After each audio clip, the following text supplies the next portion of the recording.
जादुई बिजली। एक गांव में रामू, सोनू और मोनू नामक 3 दोस्त रहा करते थे। रामू एक किसान था। वो खेत में काम करके खुश रहता था। सोनू एक दूध वाला था। मोनू एक दुकानदार था। एक दिन तीनों दोस्त शहर को कुछ काम से गए। काम पूरा होने तक शाम हो गई। शाम को जब वो लौटकर गांव वापस जा रहे थे, उनको जंगल पार करके वापस जाना था। अचानक आसमान में बादल आ गए।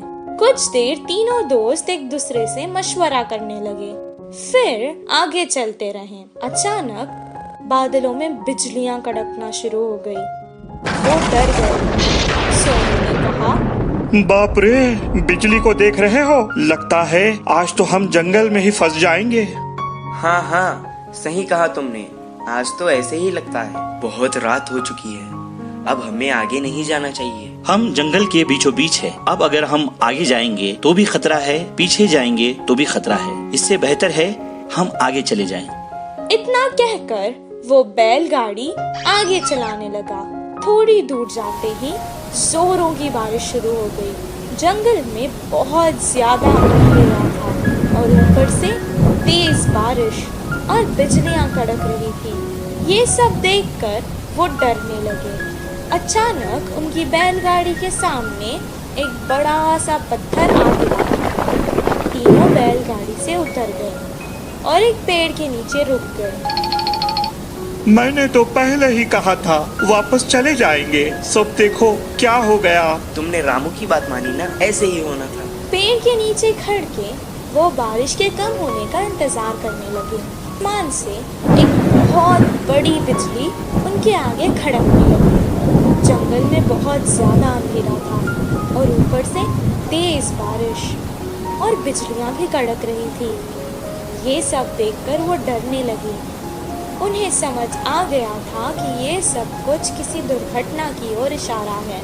मुझे लगता है कि भगवान में से हम तीनों में किसी एक को सजा देना चाहता है। अब पता नहीं वो हम तीनों में से कौन है। ऐसा ना हो, मुझे लगता है भगवान हम में से किसी पापी को सजा देना चाहता है। अब पता नहीं वो हम तीनों में से कौन है। ऐसा ना हो किसी एक के कारण हम तीनों को सजा मिले। मैंने आज तक कोई पाप नहीं किया। मैं जाकर उस बिजली के आगे खड़ा हो जाता हूँ। अगर मैं पापी हूँ तो मुझे सजा मिलेगी।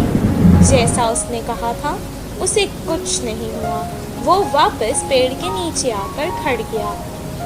मोनू भी अपने मन में सोचने लगा, उसने तो कभी कोई पाप नहीं किया था। सोनू की तरह वो भी बिजली के आगे खड़ गया। उसे भी कुछ नहीं हुआ। अब रामू की बारी थी। वो सोचने लगा कि बाकी दोनों तो बच गए, अब भगवान को उसे ही सजा देनी होगी। लेकिन उसने भी तो कोई पाप नहीं किया था। वो डरते डरते बिजली के आगे खड़ गया। तभी अचानक बिजली वहां से पेड़ की तरफ चली गई और पेड़ के ऊपर गिर गई। पेड़ जल गया और उसके नीचे खड़े सोनू और मोनू मर गए। रामू को कुछ देर तक समझ ही नहीं आया कि आखिर हो क्या रहा है। दोनों दोस्तों की मौत पर वो बहुत दुखी हुआ और रोने लगा।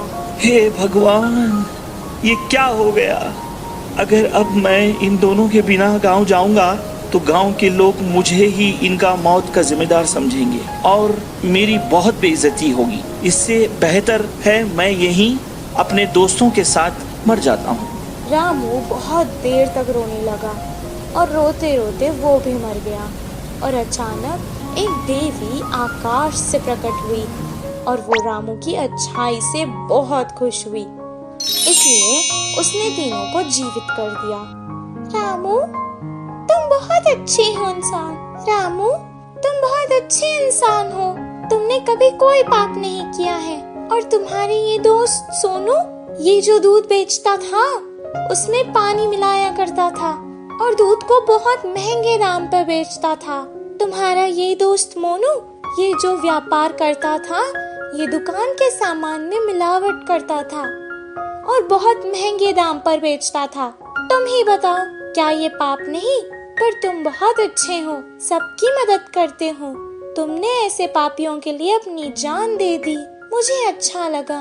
अब मैंने खुश होकर तुम तीनों को जीवित कर दिया है। सोनू, मोनू, तुम्हारी जिंदगी का कारण आज रामू है। अपने पाप छोड़ दो और अच्छे इंसान बन जाओ। सोनू मोनू ने अपनी गलती का पश्चाताप किया और अपने आप से वादा कर लिया कि अब वो कोई पाप नहीं करेंगे, और रामू जैसा अच्छा दोस्त पाकर वो बहुत खुश हुए। तीनों बैलगाड़ी में बैठकर वापस गांव आ गए। अगले ही दिन से वो अपने अपने काम पर लग गए। सोनू अब दूध में पानी बहुत कम मिलाता था और मोनू सही दाम पर सही तोलकर बिना मिलावट वाला सामान बेचता था। इस कहानी से हमें ये शिक्षा मिलती है कि अगर हम अच्छा करेंगे तो हमारे साथ अच्छा ही होगा।